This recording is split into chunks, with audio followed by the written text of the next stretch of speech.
Good morning.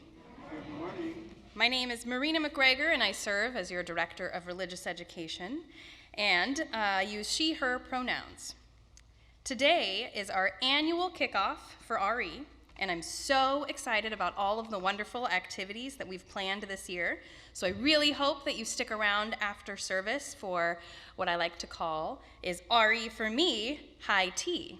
And we will have refreshments and this really cool brochure that gives all the detailed descriptions of all the classes that we're offering this year, and I even have extra if you want to give them out to your friends. This year, we're launching 2 new anti-racism curricula that I've written myself that are going to be really engaging and really impactful and, believe it or not, really fun. Our offerings also include our Whole Lives comprehensive human sexuality classes for our 7th through 9th graders and our 10th through 12th graders. And, drum roll please. Yes, after many, many years, we are going to be doing Young Adult Owl, right? But the 7th through 9th Owl and the Young Adult Owl start in early September, so come find me after service if you want to get signed up.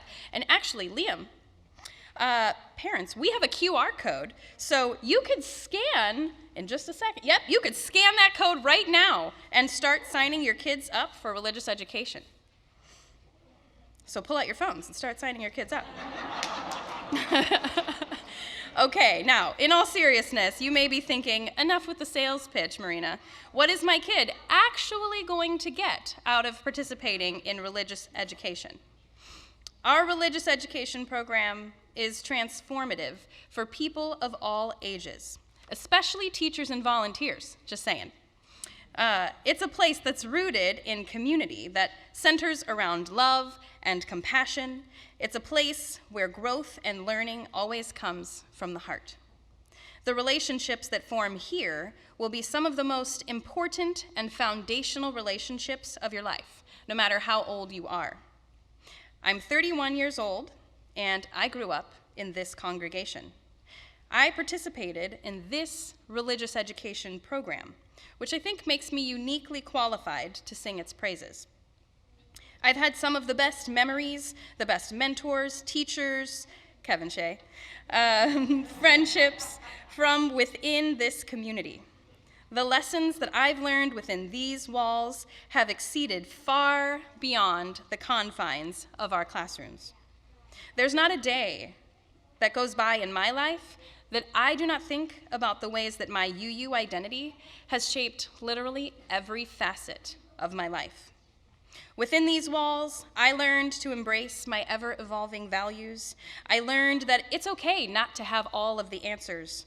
I learned to value the interdependent web of life. I learned the importance of having empathy for others. I learned to ask curiosity questions, especially around justice issues. I learned to lean into our community because when things get tough, we don't have to do it alone. And actually, when things are going well, it feels really cool to celebrate with each other. To me, connection feels like the most important aspect of spirituality.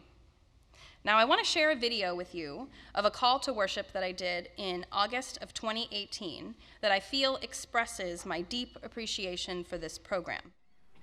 I remember playing at my next-door neighbor's house when I was a little girl.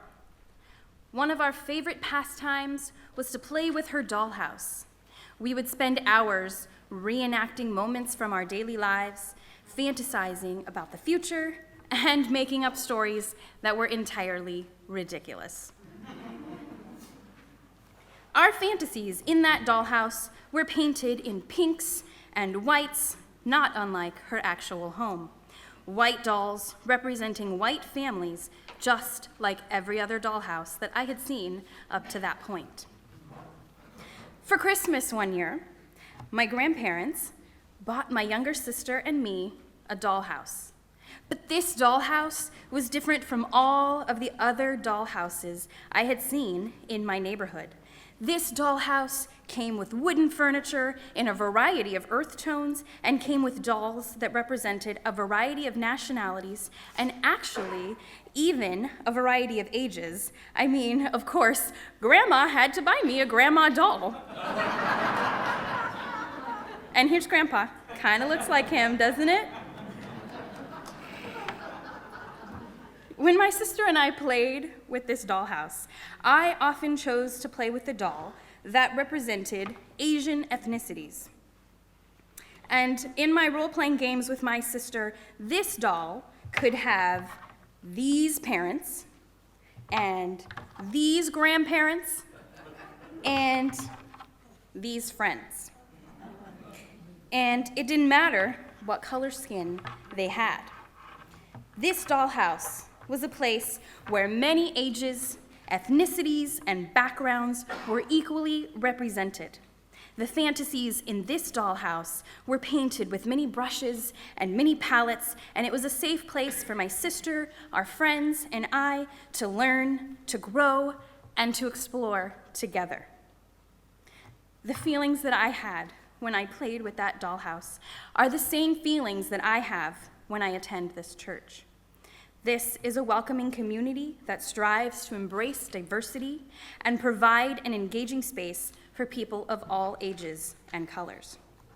As a child growing up in this congregation, I had the privilege of getting to know and work with people who were 1 or 2 generations older than me. My grandparents have been attending this church for 60 years, and my parents were married in this church 32 years ago. When I first started attending as a young girl, I felt instantly welcomed by this community and was quickly empowered to take on leadership roles within this church. At age 12, I was hired to work in the child care program, which I did for many years. As a teen, I served as a youth representative on the board of trustees, and I even volunteered to help with the children's choir.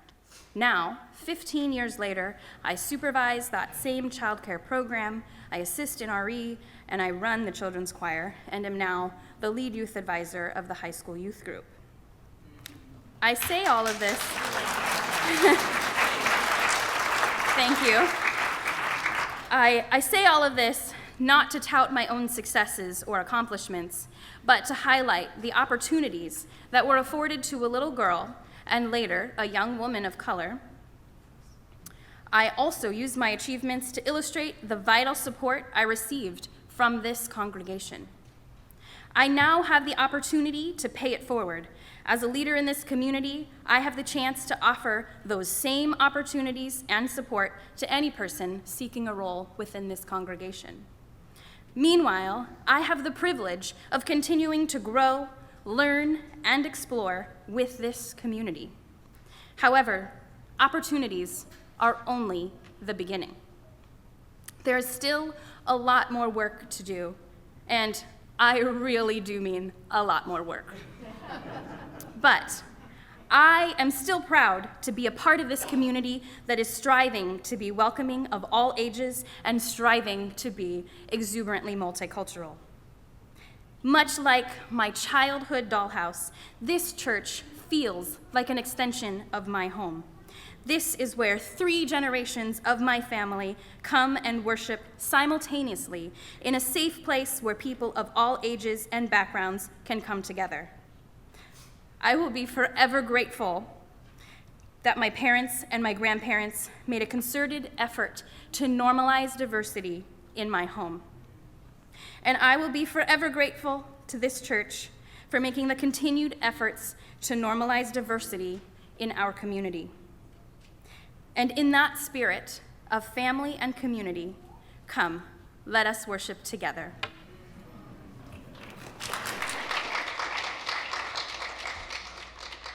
So, as you can see, this program means a lot to me. And I now want to invite you all in to see this religious education program through my eyes. This is an incredible space filled with learning, with love, with community, and with fun, where we work together to be the best people that we can be. However, you all knew there was a but coming, right? It takes a village to make a community thrive. and I can't do this alone. Those deep, meaningful friendships that form in RE that I mentioned earlier, that doesn't happen overnight. That comes from consistent engagement from the whole family. Those awesome teachers and mentors that I mentioned that continue to hold lasting impressions on me now, those were adults who generously volunteered their time in support of the religious education program. So, I encourage all of you today to think of one way that you might be able to support the religious education program this year. Maybe it's signing your kids up or your grandkids up for some of the classes. Maybe it's shopping for food for an event. Maybe it's teaching a one-off lesson for our youth group. Maybe it's being a supportive adult in a classroom on a Sunday, one time a month. From big asks to small asks, there is truly something for everyone. So stick around after service to learn more, because I'm super excited for everything that we have in store. Thank you.